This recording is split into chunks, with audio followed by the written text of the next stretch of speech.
Bonsoir, ravi de vous retrouver pour cette édition. Tout de suite les titres. À la une ce soir, la présidentielle 2019. Depuis quelque temps, les mouvements de soutien au chef de l'État se multiplient dans les banlieues. Véritable engagement politique ou stratégie, à Grand Yoff, nous suivrons des jeunes qui militent pour sa réélection. Ils sont plusieurs Sénégalais à avoir été rapatriés par les autorités marocaines. Au Sénégal, l'émigration clandestine reste un phénomène difficilement contrôlable. Vous entendrez dans ce journal d'anciens pêcheurs de Yoff qui souhaitent sensibiliser les jeunes et condamnent les passeurs. Et l'Institut africain de gestion urbaine se penche sur la violence des jeunes à Dakar. Pauvreté, chômage, une enquête menée dans différentes communes de la capitale nous explique ce phénomène.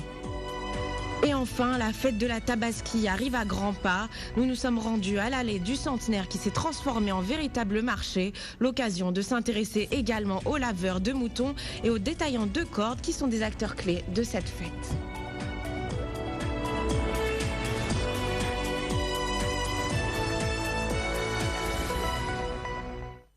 Et voici pour les titres, soyez les bienvenus. Je vous le disais, les mouvements de soutien au président de la République ne cessent de se multiplier en banlieue.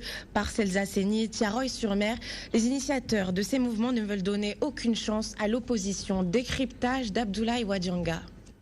Les mouvements de soutien au chef de l'État ne cessent d'accroître au niveau de la banlieue. C'est le cas aux Parcelles Assainies à l'unité 6. Ici, un mouvement dénommé Macky Demanda a été mis sur pied. Son objectif est de réélire le chef de l'État. L'objectif est tout simplement de réélire le président Macky Sall en 2019 dès le premier tour, derrière le ministre Amadou Ba, le ministre de l'économie et des finances. Même cas de figure à Guédiawaye, Yarem Limamoulaye plus précisément, la responsable politique de l'APR, Fatoumata Sy, veut miser sur les primo-votants. Déjà, les primo-votants sont d'habitude, c'est ceux qui sanctionnent le plus le pouvoir.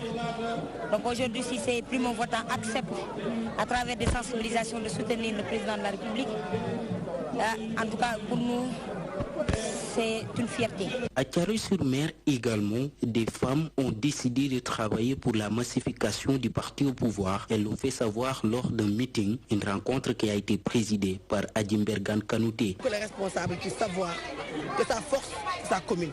Sa force, c'est les habitants de la commune, d'une commune donnée.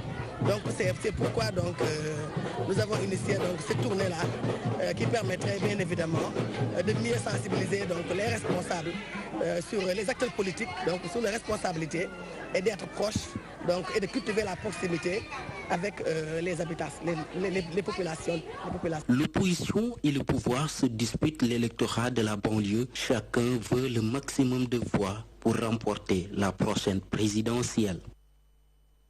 Voilà, et des jeunes de Grand Yoff regroupés eux aussi en organisation se disent favorables à la réélection du président Macky Sall. Lors d'un point de presse, ils ont ouvertement critiqué les responsables de leur localité et demandent une audience au chef de l'État afin de lui exposer les problèmes de leur quartier. Eladji Moussa Bey pour nous en parler.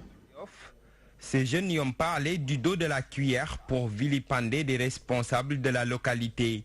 Selon eux, l'immobilisme de ces derniers contraint à assurer au pouvoir une victoire à Grand Yoff. Nous avons acquis de l'expérience par rapport à ce qui se faisait de 2012 à 2018. On n'a pas eu les résultats escomptés. Raison pour laquelle nous voulons changer de paradigme. Parce que nous savons que avec une audience, lorsqu'on aura une audience avec le président, il y a des choses qu'on ne peut pas dire en public. Il faut que le président le sache. Pour réélire le candidat de la mouvance présidentielle, en l'occurrence Macky Sall, un nouveau paradigme s'impose à en croire ces jeunes. Ils attendent d'ailleurs une assistance de la part du chef de l'État pour renforcer la massification en sa faveur. Nous avons besoin des moyens pour aller vers les populations, discuter avec elles, leur expliquer le bien fondé de donner une réélection au président Macky Sall. Ces jeunes donnent rendez-vous après la célébration de la fête de la Tabaski pour entamer le travail de terrain afin de collecter le maximum de signatures en guise du parrainage de leur candidat à la prochaine présidentielle. L'émigration clandestine est un phénomène qui continue de sévir au Sénégal. Récemment, de jeunes Sénégalais ont été rapatriés par les autorités marocaines. Cet événement est suffisant pour que d'anciens pêcheurs de Yoff interpellent les jeunes et condamnent les passeurs. Djibi Sardioni. Émigration clandestine, un sujet toujours d'actualité au Sénégal. Cette semaine, de jeunes Sénégalais ont été rapatriés par les autorités marocaines au Sénégal. Une situation qui inquiète à plus d'un titre les pères de famille, à l'image de ces vieux pêcheurs de Yoff qui justifient les causes par la pauvreté. Les causes sont nombreuses. La pauvreté oblige certains jeunes à quitter leur pays d'origine. Vous savez, la vie est chère, les temps sont durs. Des fois, ça se comprend. C'est ce qui explique cette ruée vers les pays européens. Au quai de pêche de Yoff, ces anciens pêcheurs pensent autrement. Selon eux, la jeune génération manque de motivation et aime trop la facilité. Ils les invitent à s'armer de courage. Si tu es pressé, tu vas prendre la voie illégale, c'est sûr. Il y a des conséquences. Les jeunes doivent s'armer de courage. Il n'y a pas de saut métier.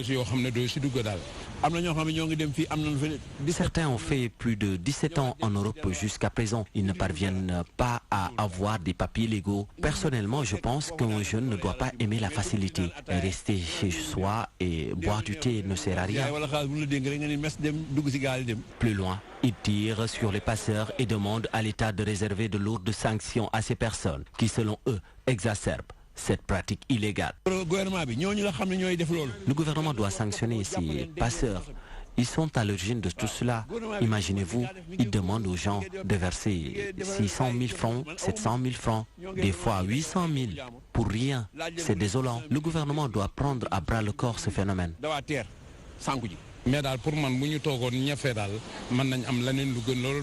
Phénomène à la mode, le ralliement par pirogue du continent européen à la quête d'une vie meilleure continue de faire des émules au Sénégal. Ces sages interpellent les jeunes à revoir leur copie. Je vous le disais en titre, l'Institut africain de gestion urbaine mène actuellement une réflexion sur la violence des jeunes à Dakar. Une enquête menée dans les communes des HLM et de Médina Gounass révèle certains facteurs qui expliqueraient cette montée de violence, pauvreté, chômage, mauvais cadre familial. Coden Ndiaye pour plus d'explications. La violence des jeunes, qu'elle soit physique ou morale, est une réalité à Dakar. C'est ce que révèle une enquête menée par l'Institut africain de gestion urbaine. L'enquête a ciblé les communes des HLM et celles de Médina Gounass. Nous avons vu qu'il y a une diversité des formes de violence, notamment on a des cas de violence qui portent sur les atteintes aux biens, notamment en termes d'agression, de vol à la tire, de cambriolage et autres, qui représentent une très forte proportion avec plus de 44% des jeunes qui en ont été victimes. Il y a également les cas de violence physique et les cas de violence verbale qui se distinguent parallèlement aux cas de violence sexuelle et à d'autres mauvaises pratiques auxquelles les jeunes sont victimes, notamment tout ce qui touche l'alcool et ce qui touche la drogue. Docteur Fatoumata Sall Ndiaye explique quelques-uns de ces faits qui sont à l'origine de la violence chez les jeunes, qu'ils soient victimes ou auteurs. C'est le cadre familial, c'est le cadre communautaire.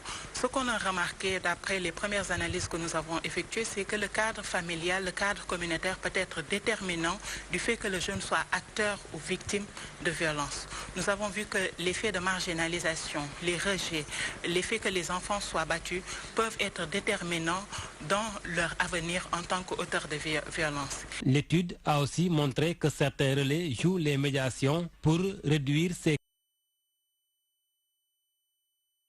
On a également beaucoup de relais communautaires qui interviennent sur le terrain, à l'exemple des Badjanougor, des délégués de quartier, mais aussi des autorités religieuses, que ce soit les imams, mais aussi les représentants du clergé. Et donc on a une synergie d'acteurs qui sont présents sur ces territoires-là, mais avec aussi des difficultés d'intervention. Et en termes de difficultés d'intervention, ce que les acteurs remontent, c'est qu'ils ont besoin d'être plus sécurisés dans leurs actions, notamment en termes de financement. Cette enquête a été menée avec l'appui du Centre de recherche pour le développement international, une ONG canadienne, avec comme objectif identifier les cas de violence et préconiser des solutions. Direction Rufisque, où le service d'hygiène de la ville a effectué une opération de saupoudrage sur plus de 16 km de canaux à ciel ouvert, une manière de prévenir certaines maladies comme le paludisme et les maladies diarrhéiques qui très fréquentes en cette période. Le major Mamadou Tiamfaye est au micro de Mamanta Diamé. L'opération s'inscrit dans le cadre des opérations hivernales. Comme je viens de le dire, nous savons qu'il y a beaucoup de moustiques au niveau du département. Et moi, personnellement, j'avais écrit les 3 communes pour qu'ils puissent nous appuyer en produits. Mais jusqu'à présent, ils n'ont rien fait. Et grâce à la société Lenovarda qui nous a permis aujourd'hui de faire cette opération, qui a débloqué quand même, elle a débloqué quand même une somme de 2 millions pour les produits phytosanitaires. Ça nous a permis quand même de faire cette opération aujourd'hui. Et ce soir également, on va continuer ces opérations. Et comme je viens de dire, on va faire 16 km de canaux qui sont au niveau de la commune de Rufisque. Il y a déjà des quartiers qui ont commencé à faire ce genre d'opérations.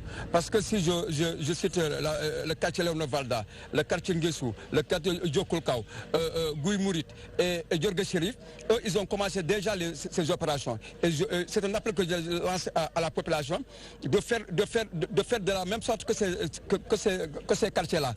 Parce que, bon, le service est là pour les accompagner. On n'est pas là pour quand même ramasser des ordures, mais nous rentrons dans les maisons, sensibiliser les populations pour qu'ils ne puissent pas déposer. Parce qu'il y a l'UCG qui est là, qui tous les jours passe pour quand même récupérer ces ordures ménagères. Et chaque fois, les agents rentrent dans les maisons pour faire des sensibilisations au niveau de qui, pour ne pas déverser ces ordures sur la voie publique et également au niveau des canaux. Les Tébas sont pleins et les plages sont bondées. À Ngor, une recrudescence des cas de noyade a été notée. Les gérants de la plage ont ainsi mis à la disposition des habitants et des vacanciers une équipe de sauvetage et de surveillance. Reportage d'Ibissar Dioni. À peine 17h sur cette plage, le lieu est bondé de monde. Nous sommes à la plage d'Ngor.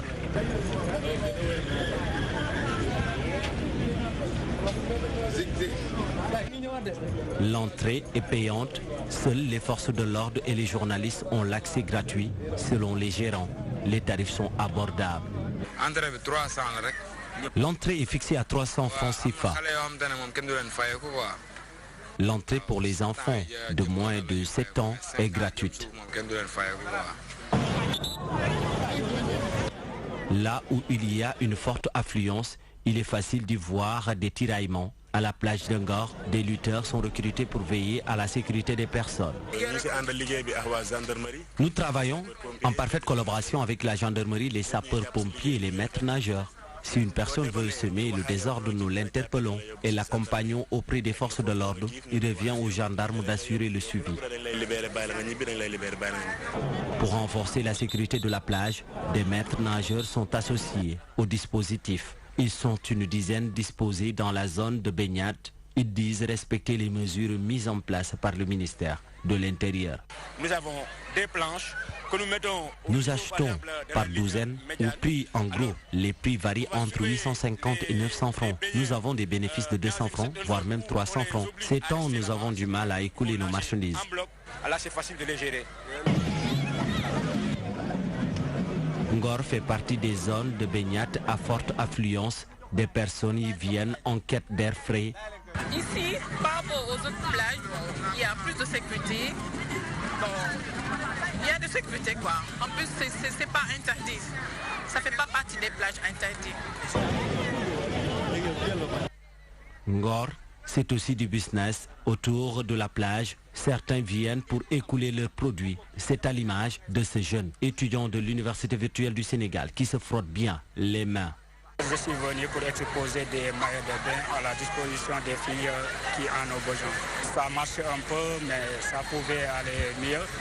Grâce à la préparation de la tabaski, ça a un impact sur la vente et sur la présence des gens sur les plages. Quand même, vous parvenez à écouler vos marchandises? Oui, petit à petit.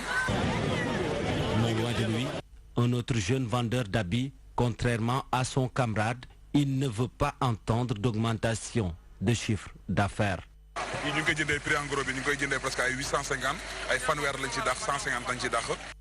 Des cas d'agression et de noyade notés le plus souvent sur les plages, suffisant pour ces citoyens de prodiguer des conseils aux parents et personnes qui fréquentent ce lieu. Mieux vaut sortir avec eux, que de les laisser seuls aller à la plage. Bon. Pour les enfants, ne pas aller sur des plages interdites, c'est pas sûr. Tout le monde fréquente cette plage. Il est difficile de distinguer les baigneurs et les malfrats. J'avoue qu'il y a de la sécurité à Ngor. Les forces de l'ordre veillent à la sécurité des personnes. En tout cas, je suis rassuré. C'est une plage à forte affluence et je trouve que c'est bien. Des baigneurs qui viennent à la plage d'Ngor préfèrent la traversée vers l'île d'Ngor, tout comme le maire de la commune. Ils ne veulent pas intervenir sur la question. Mais tout compte fait, en cette période de chaleur, c'est la grande affluence à la plage d'Ngor. Avec la recrudescence des cas de noyade, la sécurité des baigneurs est renforcée. Voilà, et à l'approche de la fête de la Tabaski, l'allée du Centenaire à Dakar a complètement changé de visage et laissé place aux commerçants. Les clients y trouvent des articles moins chers et même les commerçants du marché HLM se revitaillent chez eux. Sujet de Ndeye Fatimlo. À quelques jours de la fête de la Tabaski, l'allée du Centenaire change de décor. Des bâches et des tabliers installés le long de l'allée annoncent l'heure des soldes. Si vous avez besoin de sacs de chaussures, nous vendons du tout. À l'approche de la fête, on nous permet d'étaler nos marchandises. Ainsi, nous pouvons gagner beaucoup plus d'argent. À l'approche des fêtes de Korité et Tabaski, nos affaires marchent très bien. Chaussures pour femmes, enfants, compensés, nu-pieds, talons, tout se vendent comme de petits pains. Une période où ces marchands se frottent bien les mains au grand bonheur des clients qui trouvent les prix moins chers qu'ailleurs. Nous vendons en gros ou en détail, c'est pas cher. Il y en a à 1300, 2000, 4000, des robes à 500 et 700 francs. Il y a des chaussures à 2000 francs, 3000, 5000 et 10 000. Il y en a pour toutes les bourses. Selon ces vendeurs, les soldes de Centenaire n'ont rien à envier à ceux du marché HLM. Les produits, en plus d'être accessibles à tous, beaucoup de vendeurs se ravitaillent chez eux. Les gens prisent plus le marché des HLM. Nous, on les envie pas. À l'approche de la Korité ou de la Tabaski, beaucoup de marchands viennent ici pour chercher des marchandises. Il y a beaucoup de barakas au marché HLM et pourtant beaucoup de marchands se ravitaillent chez nous. Chaussures, sacs, habits, l'allée du Centenaire est remplie de marchandises que les vendeurs bazardent à l'approche de la Tabaski. Une manière pour eux de permettre à la population d'être parée de leurs plus beaux atours le jour de l'Aïd el-Kabir. Et quittons maintenant l'allée du Centenaire pour nous rendre immédiatement au marché HLM où l'ambiance est au rendez-vous avant la fête. Sur place, Chantal Badji. L'ambiance est à son comble au marché HLM. Les vendeurs rivalisent de stratégies et d'astuces pour attirer la clientèle par des animations, musique, danse et même des cris. Rien n'est de trop en cette veille de Tabaski. Nous le faisons pour faire plaisir à nos clients. Le Sénégal est le pays de la teranga. Les clients aiment l'ambiance.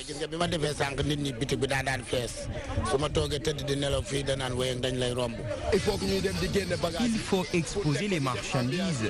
Les clients l'apprécient. C'est la meilleure manière d'attirer la clientèle. Durant cette période, les prix sont revus à la baisse pour écouler la marchandise.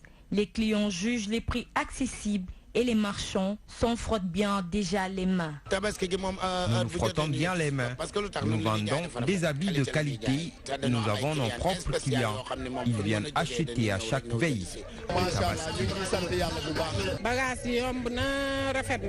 Les marchandises ne sont pas chères. L'animation fait partie des soldes. Ça nous permet de nous changer les idées. C'est l'effervescence au marché HLM.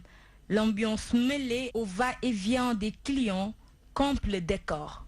Toutefois, les marchands se disent prudents quant aux personnes mal intentionnées.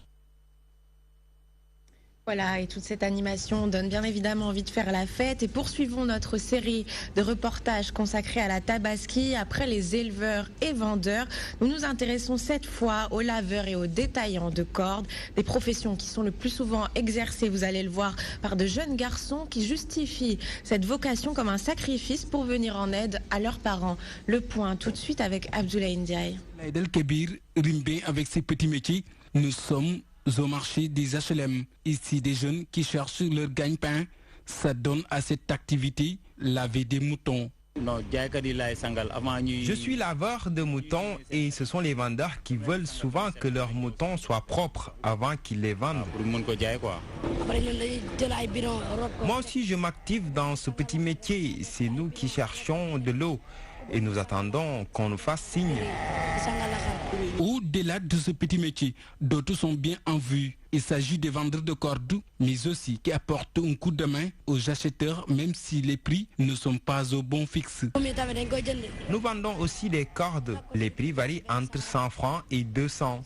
Il nous arrive parfois d'aider les clients qui veulent transporter leurs moutons. Mais je vous rassure, on ne fait pas de marchandage. Même si c'est un travail temporaire, ils tirent bien leur épingle du jeu. Ils se frottent bien les mains, car parfois certains peuvent rentrer avec 1000 francs et d'autres plus de 10 000 francs CFA. L'activité marche très bien. Des fois, je gagne 10 000 ou plus, car je lave pour chaque mouton 1000 francs. Ça dépend du client. Moi aussi, parfois, je gagne jusqu'à 1000 francs, voire même 2000. À l'approche de la fête, on gagne plus de 4000 ou même 5000 francs. Si ces jeunes s'activent dans ce milieu, les raisons sont bien connues. C'est parce qu'ils veulent être indépendants, surtout en cette période de fête. Nous faisons ce petit métier pour aider nos parents qui se battent pour nous, surtout en cette période de la fête. Oui, nous voulons aider nos mamans. Cette petite somme que nous ramassons nous permet de bien préparer la fête. De l'avis des parents et acheteurs, cet acte est compréhensible vu la conjoncture actuelle. C'est un travail que je magnifie car ils ont la volonté de le faire. C'est bien d'aider les parents. Les charges sont lourdes, surtout avec la conjoncture actuelle. Cette activité, un complexé ne peut pas le faire. À quelques jours de la fête de l'Aïd el-Kébir, tous les moyens sont bons pour se faire de l'argent. Au marché des HLM et autres points de vente de moutons, laveurs et vendeurs de cordes sont bien en action. Voilà, et nous souhaitons bien évidemment à ces petits garçons une excellente fête d'avance. Tafsir Quran, le plus connu des manuscrits du Saint-Homme et écrivain El Hadji Thierno Ahmad Dème, sera bientôt réédité. Un comité scientifique piloté par le ministère de la Culture a été mis en place à l'occasion pour entamer la réédition de l'ouvrage. Reportage El Hadji Moussabeï. C'est de cet ouvrage en question qu'il s'agit. Tafsir Quran, 3 fois édité, d'abord au Maroc, au Liban et en Afrique du Sud.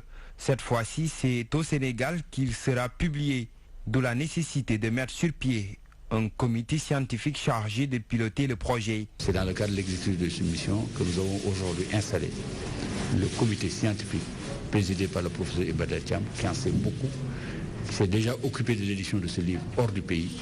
Aujourd'hui, nous avons la chance de le faire ici. Je rappelle que ce livre constitue 20 volumes. C'est plus de 10 000 pages de manuscrits. C'est important. Le projet de réédition du manuscrit entre dans le cadre du programme d'aide à l'édition. Son auteur, El Hadji Thierno Ahmad Dème de Sokone, érudit et fervent défenseur de la religion islamique, voué un attachement profond à ce patrimoine.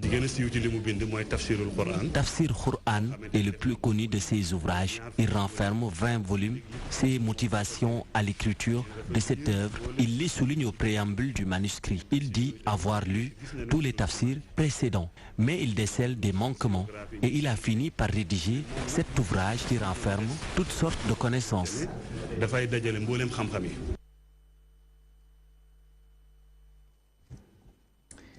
Voilà, et rendons-nous maintenant à Fandène, dans la région de Thiès. Cette commune vient en fait d'inaugurer un nouveau terrain sportif et le ballon d'or africain El Hadj Diouf était présent. Il plaide pour que ce terrain soit gazonné. Daouda Tiandoum.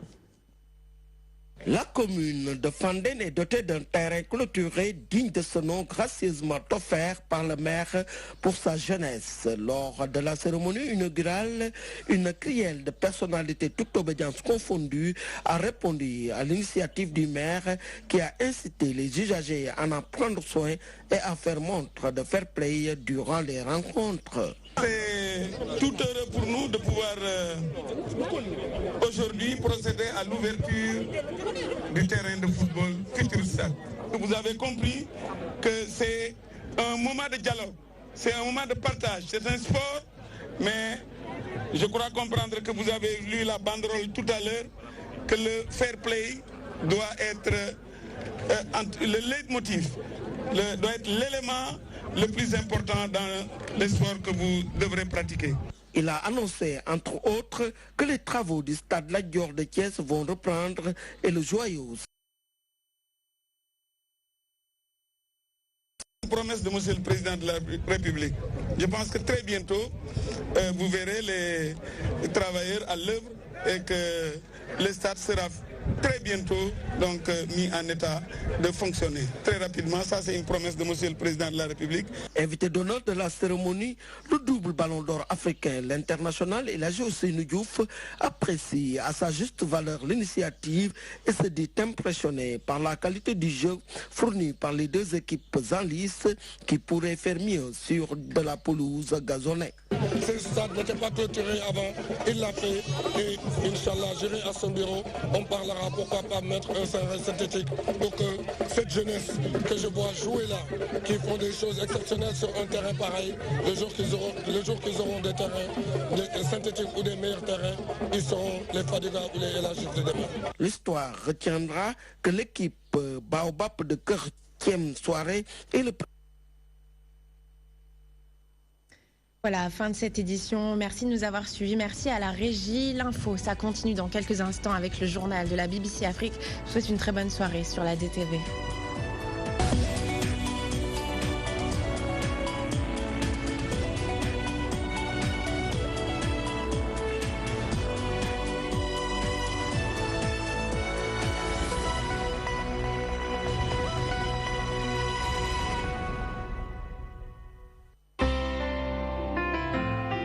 بسم الله الرحمن الرحيم لا إله إلا الله لا إله إلا أنت الله أكبر الحمد لله.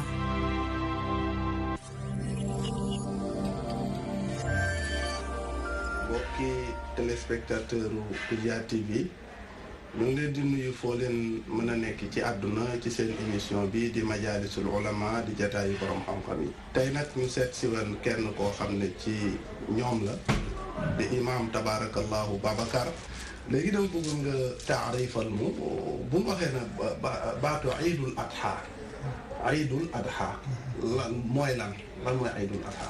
jërëjëf Oustaz xam nga feetu islam yi yenteel Muhammad sallallahu alayhi wa sallam bàyyil te suñu borom subhanahu wa taala jox ko ci digal moom bu ma yantiqu anil hawa.